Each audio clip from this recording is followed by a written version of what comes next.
Imagine that you're trapped in a sinking submarine 300 feet below the ocean's surface, and after losing one of the crew in a mysterious accident, you suddenly hear him tapping on the other side of the airlock. This submarine crew has no idea that they've just picked up a passenger from the other side, but it isn't just ghosts that they have to worry about, and as more unexplainable disasters begin to take place, they'll be locked in a desperate battle for survival where they can't really trust anyone besides themselves. We're here to break down the mistakes made, what you should do, and how to beat the haunted submarine in Below. Alright, this rescue mission is about to become a death sentence, right? Okay, it's the middle of World War II, August 1943 type, and somewhere far in the Atlantic Ocean, the crew of the American submarine the USS Tiger Shark has just received an urgent distress call. Responding to the signal, they find a raft with Allied survivors on board, but that's when they spot another ship headed their way. It's an enemy destroyer coming in fast, forcing them to quickly grab the survivors and dive back down below the waves. But they have no idea that they've just opened their doors to a living nightmare. As they're loading them onto the submarine, they're surprised to see that one of the passengers is a British woman. It's strange, but right now they have more important things to worry about, and looking through the periscope, the boat's commanding officer, Lieutenant Bryce, identifies the ship as a German Z-class. They're heavily outgunned, so he decides to take it easy and orders them to dive down to 250 feet. But they won't be getting away so easily. Meanwhile, word quickly begins to spread among the crew about the new arrivals, and a few of them are worried that the girl could bring them bad luck. It's an old sailor's superstition, but what they don't realize is that bad luck was already on board. Okay, these sea dogs are acting like they don't want Claire on the boat, but trust me, one whiff of these guys and she's probably got no plans of sticking around. The idea that she could bring bad luck goes all the way back to the 15th century, when early sailors would make long voyages by sea. These trips were incredibly deadly and unpredictable, which made the sailors highly superstitious, and their traditions gave them a sense of control over their fate. From a practical perspective, captains thought that the presence of a woman would distract the young men of the crew, causing them to fight and disobey orders. But with that being said, there might actually be a legitimate reason why finding Claire here is a bad sign. During World War II, women were never allowed to serve on combat vessels, and as we'll find out in a minute, Claire is actually from a hospital ship. Now, according to international law, hospital ships were strictly off limits as a target, so if they were hit, then they could have a rogue enemy ship in the area that isn't following the normal rules of engagement, making their situation even more dangerous. Which brings us to their biggest problem, the enemy destroyer. So they've just identified it as an enemy Z-class, a large and heavily armored type of ship designed specifically for anti-submarine warfare. It's 400 feet long with a crew of 300 men and a top speed of up to 38 knots, torpedo tubes, the works, and worst of all, depth charges. The ultimate counter for submarines, which are basically like explosive barrels that drop down and go off whenever they get close to a submarine. So needless to say, the ops have them beat in both strength and speed, so they'll need a good strategy if they're going to survive. There's one small detail that Loomis noticed about the enemy ship that could save their lives. The ship can only deploy their depth charges from the rear, not over the sides, like dropping a banana peel in Mario Kart. Bryce just lowered them down to 250 feet, which is a smart decision because it's low enough that the charges will be much less effective. It might seem like their bad luck has already started, but they could never imagine how much worse their lives are about to get. Hey, and you know what? Come to think of it, submarines aren't the only thing that be breaching around here. Bank of America recently announced a data breach. And now you might think, okay, that's not great, but here's the really disturbing part. They didn't tell anyone for months. I mean, talk about a torpedo to your peace of mind. But I don't really have to worry about my data thanks to today's sponsor, Aura. Now, I actually got an alert from them a few weeks ago. Thankfully, it was just my email address had popped up on some obscure list somewhere, but it was a real wake-up call. I mean, Aura immediately notified me. They're constantly scanning the dark web for your phone number, email, and other data if it's been leaked somewhere. And beyond just alerts, they also keep an eye on your credit and bank accounts, letting you know if there's any suspicious activity. And in the absolute worst case scenario, they provide up to $5 million in identity theft insurance. It's not just one thing, it's a whole suite of tools within one easy-to-use app designed to keep you safe online. I genuinely recommend checking this out, especially with all these breaches happening. I mean, they're offering you a fantastic opportunity to see for yourself. If you go to my link, aura.com/HTB, you can try it free for 14 days. I mean, seriously, 2 weeks is enough time for Aura to find out if any of your personal data has already been exposed. You know what I mean? And I mean, I get it. With so many data breaches, it can feel like your information is already out there. But if you haven't been a victim of fraud yet, why risk getting torpedoed? If the thought of protecting yourself feels overwhelming, let Aura do the heavy lifting. Head over to aura.com/HTB or click the link in the description and grab your free 14-day trial now. Big shouts out to Aura. Now, back to the show. While checking on the survivors, Odell here asks the woman, Claire, how they were attacked, but all she can remember is that they came from a hospital ship. One of them is pretty badly injured, but instead of letting the crew take care of him, she insists on looking after the man herself. The third, a man named Kingsley, swears that they were hit by an enemy U-boat, but he only managed to catch a quick glimpse of it while out on the deck getting some fresh air, and he can't really identify what type it was with any certainty. While putting a splint on his leg, Odell notices something strange about the man's story, asking if he's sure that the enemy boat only fired one torpedo. But Bryce quickly sends him away before he can ask anything else. Turning to Claire, he apologizes for not being able to drop them off at an English port since it would be too far off from their course, meaning that they're stuck on the sub until it reaches its final destination.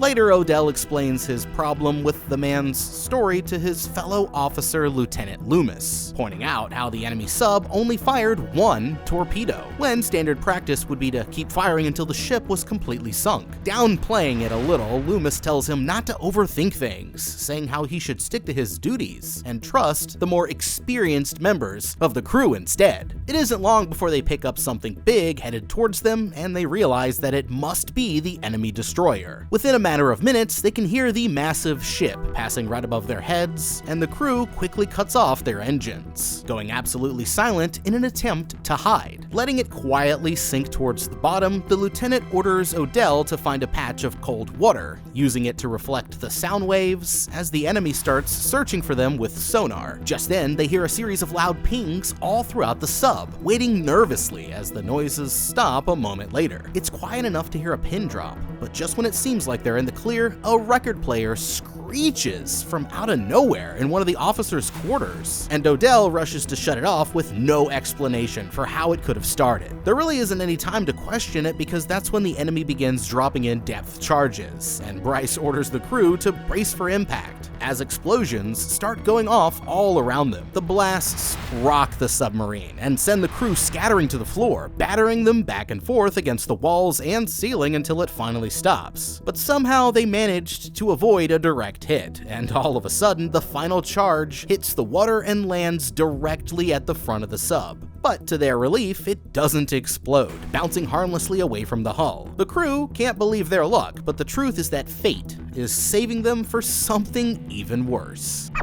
Okay, that was a pretty damn close call. They've already had 2 near-death experiences since picking up these castaways. But with that being said, Lieutenant Bryce here is doing almost everything right. When he told Odell to find them some cold, what he meant was locate a thermocline. That's a deeper layer of cold water for them to hide underneath. This is to counter the enemy's active sonar, which sends out pings into the water, and then listens for the echo as the sound waves bounce back off the submarine's hull. Bryce knows that they can't outrun the destroyer in their sub, because their top speed, while underwater, is only about 8 knots, while the enemy ship cruises at a much faster 38 knots. Sound travels extremely efficiently underwater, and even if the submarine is running silent, one accidental noise from the crew could get them all killed. Claire and Kingsley have been cooperating so far, but she's deliberately trying to keep them away from the third survivor in the group. That's pretty suspicious, especially after what just happened. So once they've assessed the damages, the crew should isolate the 3 survivors and find out more about their stories. But it won't be long before they realize that it wasn't an accident after all. Now that they've lost the enemy ship again, the officers want to know how it found them, and a few of them start throwing accusations at Odell here, saying how he's getting too friendly with the passengers. That's when Bryce receives an urgent call from the crew, and they've just made a shocking discovery. While going through the injured man's things, they notice that his pants were made in Berlin, revealing that he's been a German all along. Furious, they storm to the sickbay to confront him, and realizing that they've been caught, Claire admits that hiding the man was her idea. She tries her best to explain the situation, promising them that he isn't dangerous, but in the chaos, he panics and reaches for a knife, leaving Bryce no choice but to shoot him on the spot. Frustrated, Bryce orders Claire to get back to her room, telling the men that she's not allowed to leave for the rest of the trip. Returning to his quarters, he's trying to get some rest when suddenly the record player starts going off again, only for it to stop just as he gets there, and he throws the entire thing across the room in a fit of rage. With the man dead and the strange events still happening, the officers begin to suspect that it could be one of their own crew. Overhearing them, Odell insists that he knows the men too well for that to be true, but they still don't have a better explanation. And Loomis here clearly doesn't appreciate him poking around. A little while later, Claire, who is exhausted, is resting in her bunk when she hears a voice whispering to her from the darkness. And looking down, she sees the man's dead body lying in the bed right below her. The others come running to see what happened, but they quickly realize that it was just these 2 assholes' idea of a prank, and Odell warns them that they took it way too far. They get up to return the man's body when Lieutenant Kors feels an unexplainable presence over his shoulder, distracting him from the fact that they're rapidly sinking even deeper beneath the waves. And at the same time, Stumbo here notices that the body has somehow started bleeding again, but things get even stranger when he hears a voice telling him to turn around. Thinking that they're playing jokes on him, he looks around only to realize that there's no one else speaking. And as he leans in closer, an announcement over the intercom startles him so badly that he falls back down through the hatch, looking at the other guys like he's just seen a ghost. And after catching his breath, he tries to tell the others about what happened, but they act like it's all in his head. After all, the ghost spoke to him in English, not German, and it's enough to convince him not to worry about it, at least for now. Okay, for a group of superstitious sailors, they're glossing over these strange events like way too early. They don't know who set off the record player again, but I think it's safe to say that it wasn't the German this time, unless, of course, maybe it was. Now, I'm not saying that a dead guy is still playing practical jokes, but maybe there is something supernatural happening here. You can say that the voices were just in Stumbo's head, but what he definitely didn't imagine was the fresh blood coming through the guy's shirt. And considering that he's been dead for at least several hours, that shouldn't be physically possible. Like, when a person dies, their heart is obviously no longer pumping, which means that blood completely stops circulating throughout their body, right? And their blood pressure drops to 0. Then the body goes through livor mortis, where blood settles in the lowest parts due to the pull of gravity, and then clots into thick red jelly that doesn't look like anything what you'd see from a fresh wound. This process usually begins just minutes after death, so it's completely unnatural for the body to just start spurting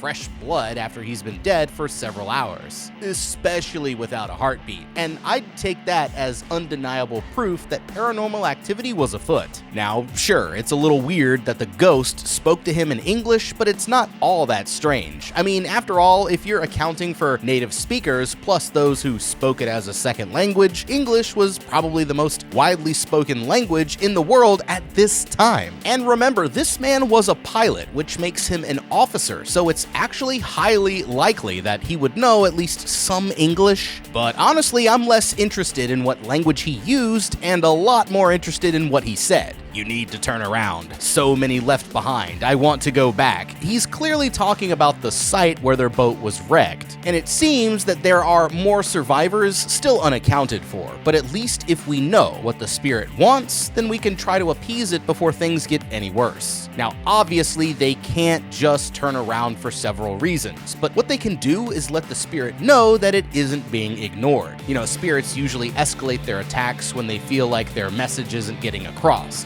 So the first thing that Stumbo can do here is simply acknowledge its presence. It wants them to go back for more survivors, but that's not possible, so the best choice is to rationalize with it and explain that if it doesn't let them reach shore, then even the 2 survivors who they did find won't make it. Now, besides Stumbo, Bryce here seems to be another focus of the spirit's attention, and although it's going to take a while, maybe after enough strange events start to happen, they can eventually convince him about the spirit's presence. And then he can recommend to Naval Command that they send another plane to double-check the area, and that might be enough to finally put the spirit to rest. Now that they've been in the clear for a while, it's finally safe enough to try surfacing for some fresh air. And while the crew are busy at their stations, Claire decides that she's going to sneak out for a walk. Hearing something behind her, she turns around to find a book belonging to Lieutenant Bryce, lying in the middle of the hallway. But as she goes to put it back in his room, she notices the ship's patrol log sitting on his desk. Deciding to take a peek inside, she reads about how the crew had been eager to get a kill before returning home, hearing a ghostly voice behind her as she gets to the words. Continuing through, she comes to a section where the pages go blank before starting up again on the day that they were rescued. And strangely enough, the handwriting here doesn't seem to match. That's when the closet falls open with the photographer's uniforms belonging to the real commanding officer inside. And she learns that the sub was actually under the leadership of someone named Commander Winters. Returning for some equipment, Coors eventually catches her snooping and orders the woman back to her room, dodging the question when she tries to pry for more information about the commander. But it won't be very long before the truth finally comes out. I mean, they haven't even made it to the surface yet when the enemy destroyer comes back for another pass. And running out of options, they decide to hide at the very bottom, intentionally letting the sub come to a stop on the ocean floor. It's been a long time now since they've been able to take on any fresh air, and down in the engine room, an alarm starts warning them that the hydrogen levels are getting dangerously high. Checking in on Claire, she apologizes for trying to hide the German, and Bryce decides to explain what happened to their original captain.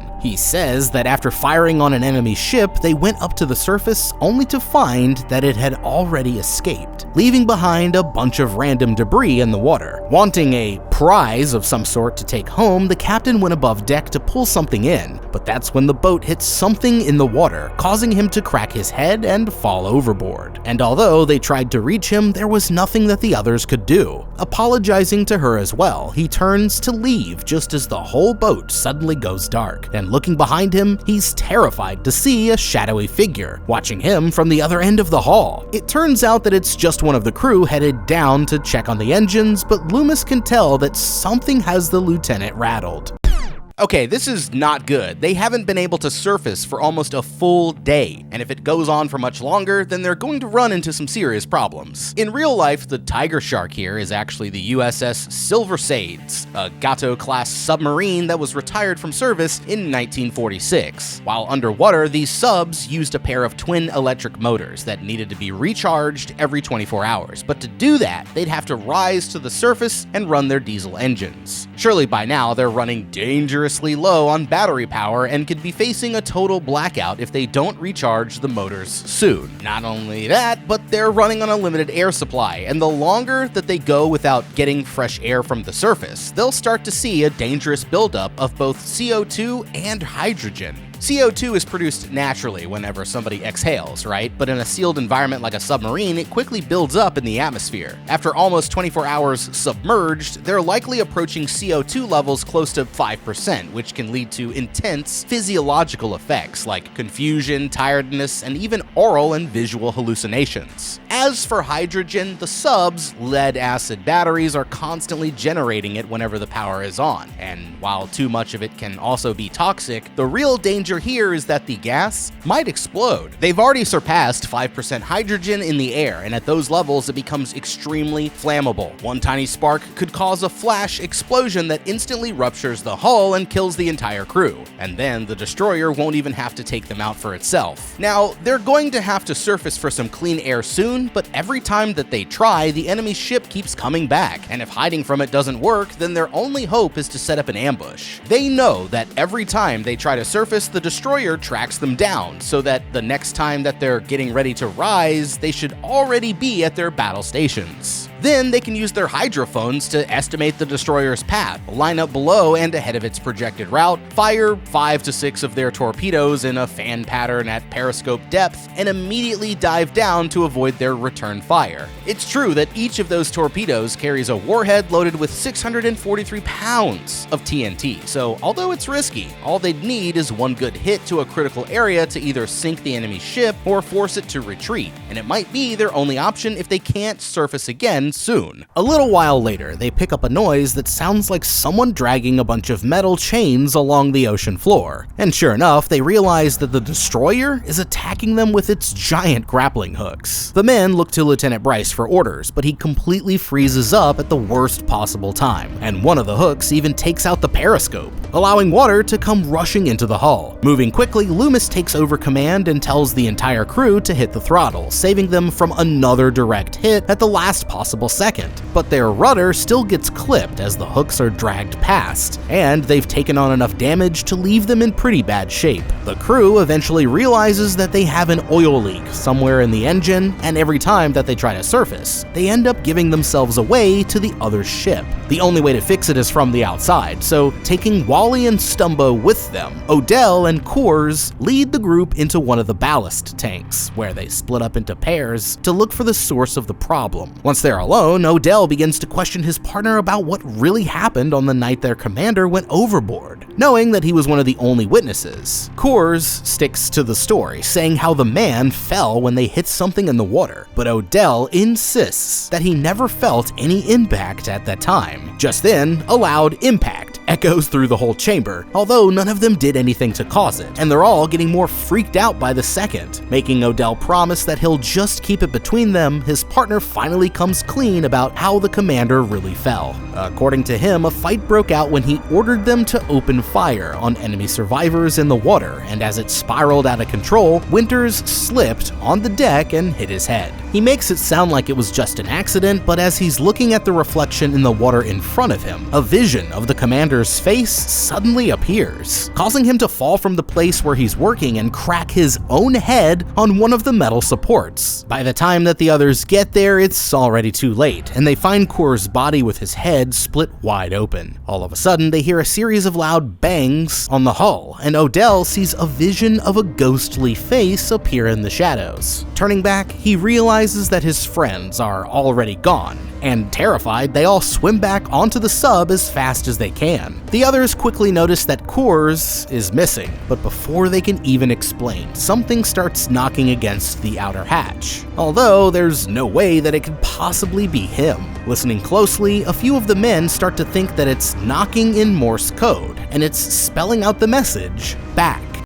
Okay, that shit is as freaky as it gets, and if these guys didn't believe in ghost stories before, then I bet they do now. I mean, at this point it's clear that the ghost wasn't the German, it's actually the captain's vengeful spirit coming back to settle the score. And if they want to stop him before he kills everyone on the boat, then the most important thing that they can do is find out the truth about how he went overboard. Now that Coors is dead, the only two people who really know what happened that night are Loomis and Bryce, so if they're going to get any information out of them, then they'll have to separate them first. If I were Odell, then I would gather Wally and Stumbo, who both witnessed the supernatural events firsthand, and quietly confront Loomis to find out what he's hiding. Now, I'm not really expecting him to be trustworthy since he acted surprised that Odell came back instead of Coors. I mean, he clearly wanted to take Odell out of the picture, but that means that he's getting desperate. And if they put enough pressure on him, then they might get him to slip up and reveal something that he otherwise wouldn't have said. In police interrogation, interrogations, this is called the prisoner's dilemma approach, where you're able to extract more information by making the suspect believe that you already have it. By simply saying something along the lines of, "Cores told us about the survivors," or "We know that Winters didn't just fall," they're letting Loomis know that they're onto him without explicitly telling him how much they know. And this puts him in a position where he won't know how to react, forcing him to either fill in the blanks or get confrontational. Using this strategy, they can get him to slip up and tell them more about what really happened, or notice from changes in his body language that he's deliberately concealing the truth. I'd also try searching Cores' bunk to see if he left behind any evidence that might explain more about how Winters mysteriously fell. It's not going to be easy, but if they're able to solve the mystery and bring those responsible to justice, then the captain's spirit might finally leave them alone. Despite everything that's happened, Bryce says that they're going to stick to the plan, surfacing tonight for some fresh air, before continuing on to their original port. Shocked, Odell argues that they should get to dry land as soon as possible, pointing out that Kingsley can safely navigate them to a British port in just a few days. But the lieutenant absolutely refuses to hear them out. He gets even more upset when Claire starts blaming their bad luck on something supernatural, threatening to take drastic measures if they won't stop pushing the subject, and leaving them with no choice but to stay quiet for now. In the engine room, they notice that the hydrogen levels are almost critical, and it's only going to get worse the longer that they can't go up for air. Trying to get them pointed back in the right direction, the lieutenant orders the crew to adjust the rudder, when suddenly it begins to turn completely out of the men's control. They're holding on as hard as they can, but the pressure keeps building until the wheel finally explodes, only for it to abruptly straighten out again now that they're pointed in the exact opposite direction, leaving them with no way to fix it and no way to explain what the hell just happened. Even more strangely, they can't shut down the propellers, meaning that they're going wherever it takes them until they get it back under control. As the crew are left to speculate what went wrong, Hogue here brings up the idea that maybe the German boat actually sunk them, and everything that they've been experiencing since has just been some form of purgatory. Wally starts playing into it, but before they let it go too far, one of the older and wiser engineers points out that it's all just a side effect of the bad air, saying how too much hydrogen or CO2 can make you crazy, and that mechanical problems on the submarine are nothing new. Worried, Odell asks Kingsley to plot a course for England just in case, sensing that their problems are just getting started. The only way to fix the rudder is by tapping straight into its dedicated line, and the only place where that's possible is in the battery room. But it's so full of hydrogen that one spark could cause a catastrophic accident. Still, the engineers insist that they can do it safely, and with no other choice, Bryce reluctantly agrees to let them try, having no idea that they've just made their biggest mistake. Sealing themselves in the chamber in case of an explosion, the men get to work repairing the rudder, starting the job with no signs of trouble. Meanwhile, in their quarters, Kingsley here is just looking at their course when he makes another incredible discovery. They're actually headed straight back to the original wreck site. Alarmed, Odell brings the map to Loomis, who tells the rest of their crew to clear out while they talk. But down in the engine room, things are about to go horribly wrong. Just as the men are getting ready to finish up, something causes them to lose power, and in his hurry to get the lights back on, one of them drops his flashlight. At the same time, Hogue opens the door just as the engineer flips the switch, igniting the exposed filament and accidentally causing an enormous fireball that instantly flash cooks every single crew member who was unlucky enough to be caught in its path. Back in the control room, Loomis confronts Odell, suggesting once again that he might be the one sabotaging the boat. The two of them break out in a heated argument, but they're interrupted by the lieutenant, and things get even worse when they realize that the rest of the crew are no longer responding. Going to the door, Odell tells the others that it's warm, but when they open it, what they find is worse than what they imagined.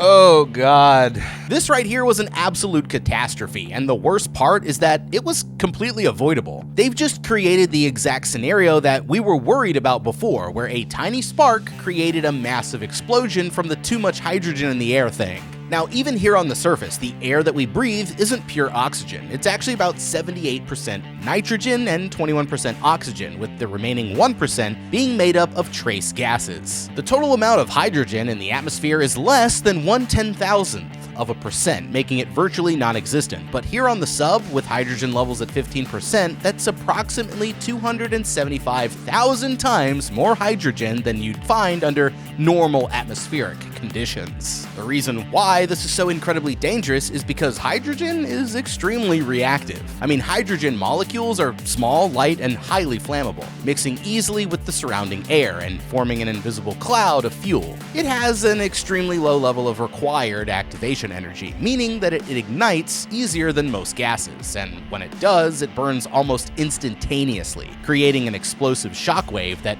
can reach speeds of up to 3,000 meters per second in a confined space. I mean, that's strong enough to crush a human body against the wall, and with an instantaneous temperature of approximately 3,600 degrees Fahrenheit, it's hot enough to melt steel. That's why their mission here was so dangerous, but what could have made it a lot safer is if Bryce had just told the rest of the crew what they were doing. They wouldn't have been thrilled to know that such a dangerous job was necessary, but it was the only way to get the rudder working again, and if everyone had been aware, then they would have known to keep the chamber sealed, and then the worst case scenario would have been losing a handful of mechanics, not the entire crew. Now there's hardly any of them left to keep this boat running, and if they think that the nightmare is almost over, whew, then they're about to be in for a bad surprise. There's nothing on the other side but the charred remains of their fellow crewmates, cooked at such high temperatures that their dog tags and watches have melted straight into their skin. And as they're looking for any survivors, Loomis notices his face in one of the mirrors, and what's strange is that every moment of his reflection seems to be on a barely noticeable delay. Suddenly his face transforms into the pale specter of their fallen commander, and panicking,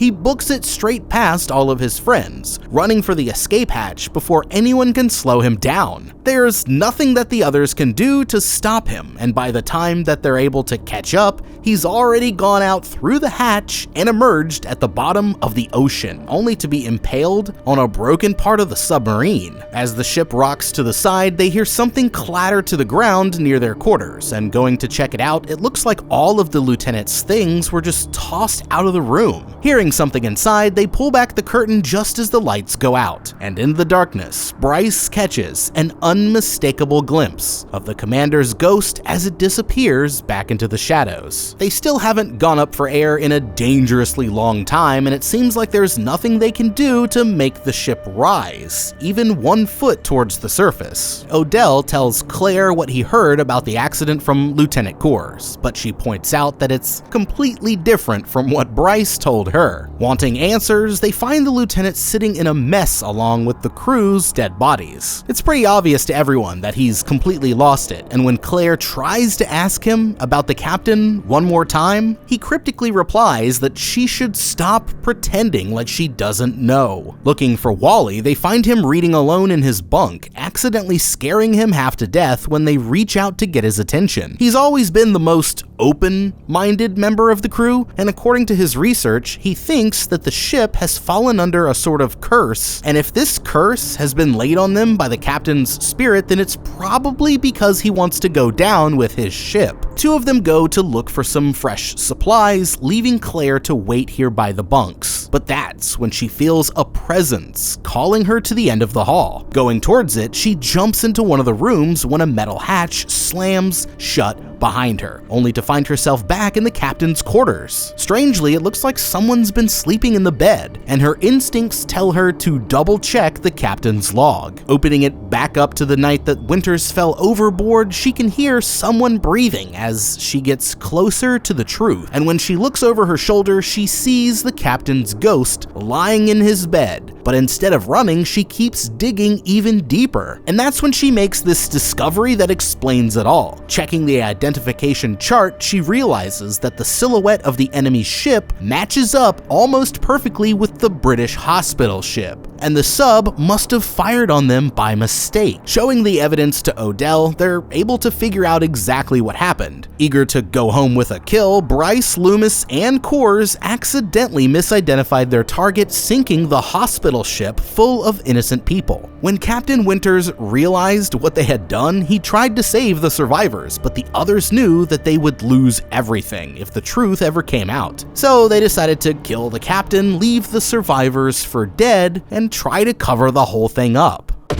Okay, and there we have it, folks. It looks like the truth has finally come to the surface, but now I can see why Bryce was so focused on getting home before they asked too many questions. It's one thing to make a mistake that ruins your whole career, but when your little whoopsie-daisy ends up costing the lives of 300 innocent patients, plus your whole entire crew, and brings down the curse of a vengeful sailor who came back all the way from Davy Jones's locker just to make you suffer, that's how you know that you seriously f***ed up. Now, it's not just Bryce who's to blame here. I'm also looking at you, Loomis, but it also looks like you already got what you deserved. You sure seemed to be a resourceful thinker when you were making a plan to kill the captain and cover the whole thing up, but I guess you never thought that he'd come back from the spirit realm to make your lives a living hell. And now your guilty conscience just caused all of your survival instincts to literally go flying out the escape hatch. You must have forgotten that you were 300 feet underwater, where the outside ocean pressure was over 9 times greater than the human body can handle. Without a pressurized escape suit, that's like trying to sprint to the moon in a pair of flip-flops. I mean, the pressure would instantly crush your lungs and collapse your blood vessels, leading to a painful and terrifying death. And even if you could somehow hold your breath for that long, the rapid change in pressure would have caused nitrogen bubbles to form in your bloodstream, meaning that you'd die of the bends. Even in the best case scenario, you would have been stranded in the freezing waters of the Atlantic Ocean in the middle of the night, with absolutely no chance of anyone finding you. Great escape plan, genius, but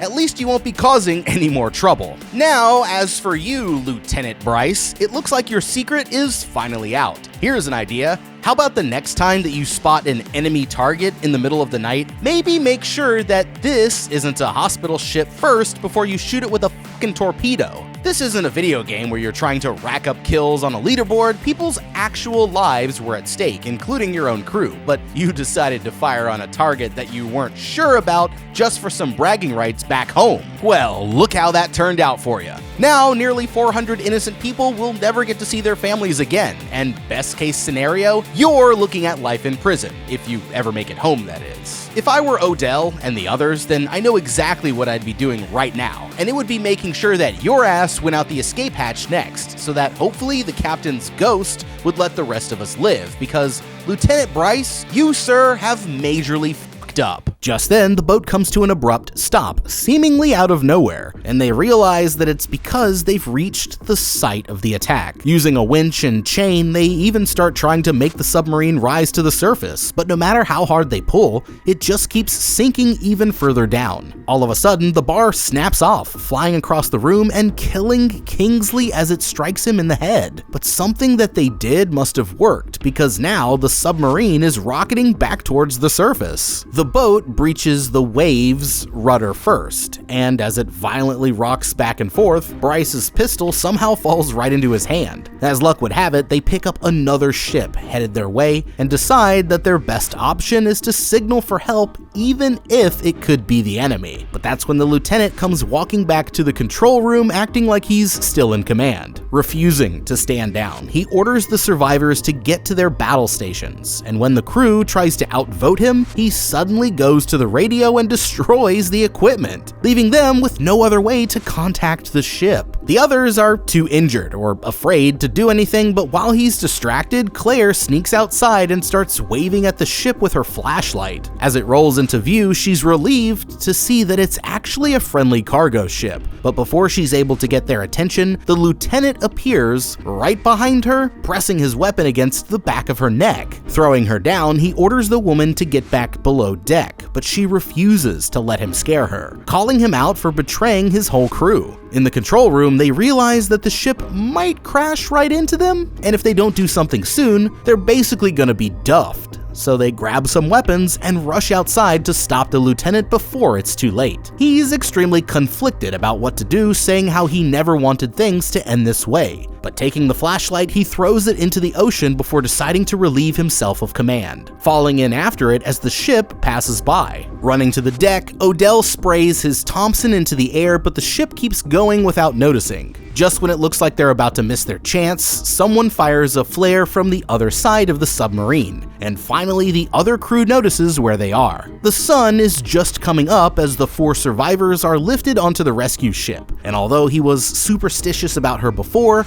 Stumbo here actually thanks Claire for saving his life. For a moment, it starts to seem like maybe there were no ghosts after all, but that's when the sub lets out a long metallic groan as it begins to disappear back beneath the waves. Odell can't decide if it was all in his head, but Claire feels confident that they've just witnessed something supernatural. And far below them, the sub finally comes to a rest right next to the hospital ship that it mistakenly sunk. And whether there were ghosts or not, I know one thing for sure. You'll never catch me setting one foot on a fucking submarine. Real talk. Below, classic joint. And I know all y'all submarine heads out there was fucking with this one. And that's what the world needs. More submarine movies. Am I right or am I right? But anyways, let me know down in the comments what you would have done differently. Be sure to like and subscribe and check out that How to Beat playlist for more videos just like this one. I'm the guy. We'll see you next time and have a damn good day.